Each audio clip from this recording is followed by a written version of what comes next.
नाम लेते लेते या सत्संग में आते आते या कोई खास तरह के लोगों को ये राम से मिलाया जाता है,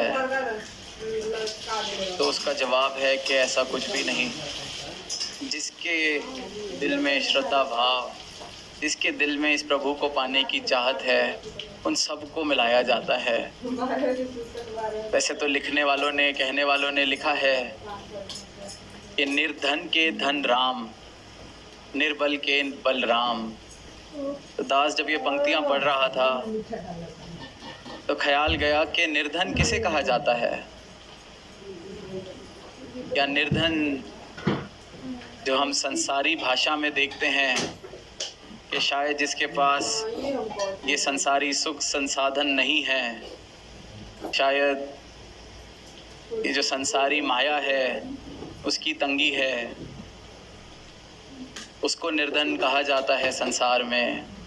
तो क्या उस निर्धन की बात हो रही है? क्या वो निर्धन है जिसको राम मिलेंगे?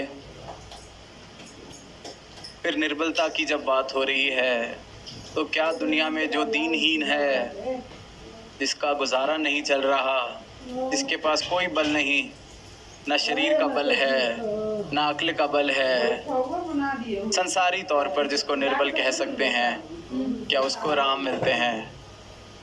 अगर फिर ऐसा है तो ना जाने कितनी ही दुनिया,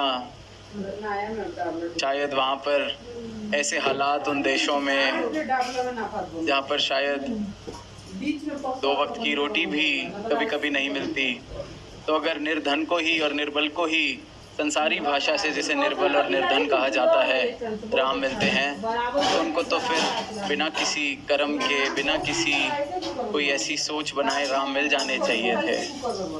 फिर राजा जनक जैसे राजा को तो राम मिलने ही नहीं चाहिए थे।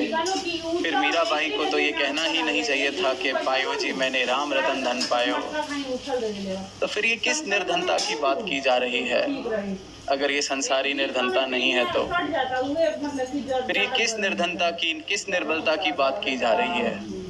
ये जब कहा जाता है कि निर्धन के धन राम, तो ये उस एहसास से कहा गया है, उस बोध से कहा गया है कि चाहे मेरे पास कितना भी धन हो जाए, चाहे मेरे पास कितने ही महल बन जाएं, मैं फिर भी निर्धन का निर्धन ही हूँ। ये संसार की सारे साधन मेरे मांगने से पहले भी अगर मुझे मिल जाएं, फिर भी मैं निर्धन